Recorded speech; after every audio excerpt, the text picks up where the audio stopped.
this is Sophie Budd from Taste Bud's Cooking Studio. I'm going to show you how to make a beautiful light potato gnocchi with a really simple tomato and pesto dressing. So the first thing I've done is peeled 4 of these lovely big royal blue potatoes. I've cut them into even size and put them into cold water with a big pinch of salt. Now, when you're cooking potatoes and you're boiling them, you want to put them into cold water and bring them to boil. If you pour boiling hot water onto them, the outside will crumble off and you'll get crunchy middle bits. So I've boiled them, drained them, and they're just sitting in the colander steaming away, and I'm getting rid of the excess moisture. So while they're sitting there steaming, I'm going to make my sauce. So in my pan, I'm going to put a good slug of olive oil. This is quite an oil-based dressing, so there's quite a lot in there. Next, I've got some little cherry tomatoes. I'm going to cut them into quarters while my oil is warming up. So I'm going to go in with the tomatoes. Make sure you get all the juicy bits as well.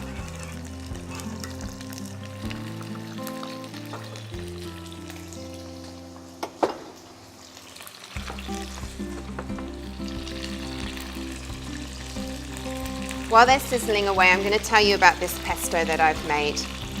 I've just used fresh basil, and a lot of people use pine nuts for pesto, but I love using lots of different nuts. I've got some roasted hazelnuts and a couple of cloves of garlic and a nice big pinch of parmesan. So I'm going to put a big dollop of pesto into the pan and just mix it with the spoon.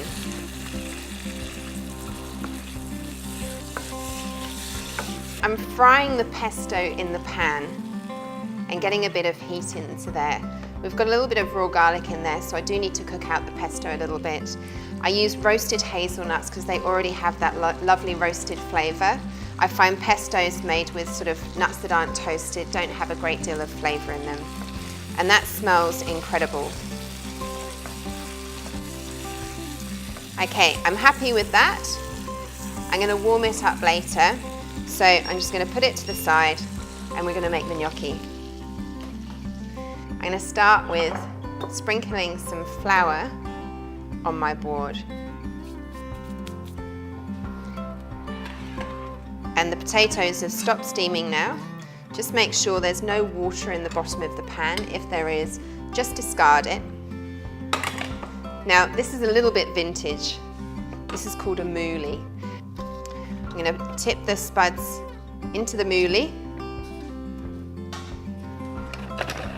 and wind it round. I'll just lift it up so you can see what's happening just there.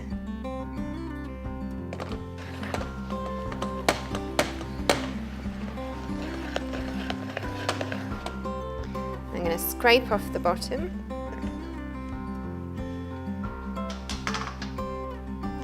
Now, I'm going to tip that moulied potato onto the flour.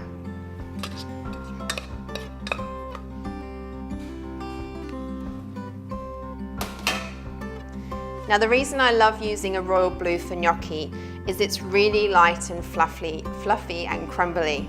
I'm going to spread it out a little bit. There's a few key things to making gnocchi. You want the potato to be warm, not too hot, and you want to make sure it doesn't cool down, because when it cools down it gets a little bit sticky and it doesn't work so well.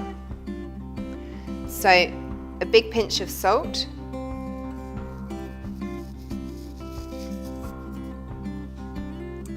and an egg.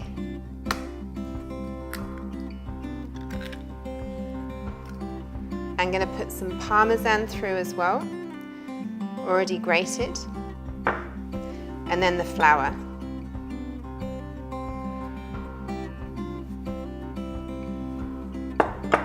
Now you just need a little thing like this. Another good tool to make gnocchi is a paint scraper. And I'm going to cut the egg through the potato and the flour. keep chopping and bringing it together like this. You can't cheat and put it into a food processor or mixer, any kind of food processor, because what happens is you've got starch in the potato and gluten in the flour, and if you overwork the two of those, you end up with little rubber bullets. And what I'm looking for is that all of the potato and the egg and the flour are really well combined.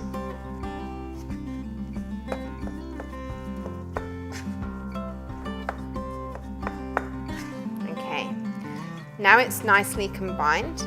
I'm going to roll it into a piece, and I'm just squashing it and compacting it so there's no air bubbles in the middle.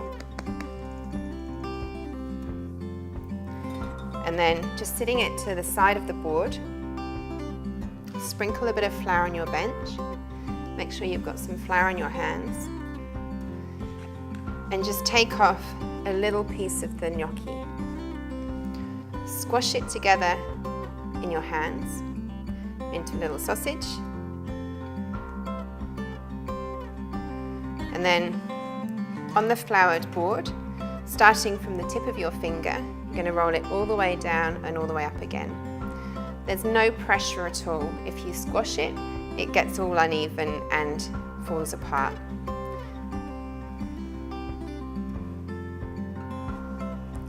I'm going to roll it to about that thickness, and then you take the back of your cutter, cut and pull away little pillows of gnocchi. I'm going to cook this straight away, but if I was going to leave it for quite a long time, I'd get a wooden board with some semolina, some fine semolina, and I'd sit it on there. Gnocchi sticks to everything. If you just leave it on flour, it will absorb the flour and stick to the bench or the board. Okay, so now I've rolled my gnocchi and I've given my hands a bit of a wash.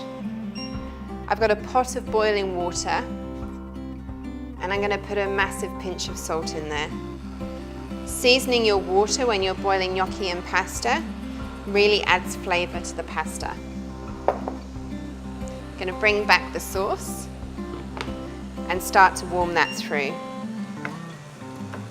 When you're making fresh pasta and gnocchi, it's really important to have your sauce hot and ready to go before you start cooking it.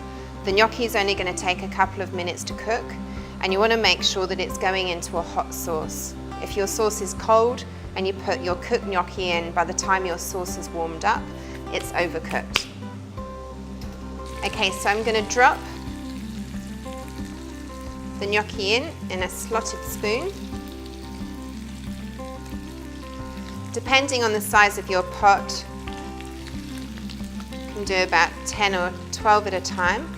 And when the gnocchi floats to the top, it's ready. You want to be quite quick, because if you're too slow, it can overcook. Don't worry about the excess water in there. If you're going to use a wooden spoon, just be really gentle. They're very delicate and you don't want to break them up in the sauce. And then a final warm of the sauce in the pan. When it goes a little bit cold, it can get quite thick, especially with all the starch in there. If you're feeling like it's a little bit thick, you can just add some of the water from the pan to loosen up your sauce. Just going to let that bubble for a couple of seconds. And then, this is very family style, this dish. So I'm going to put it onto a platter so everyone at the table can help themselves.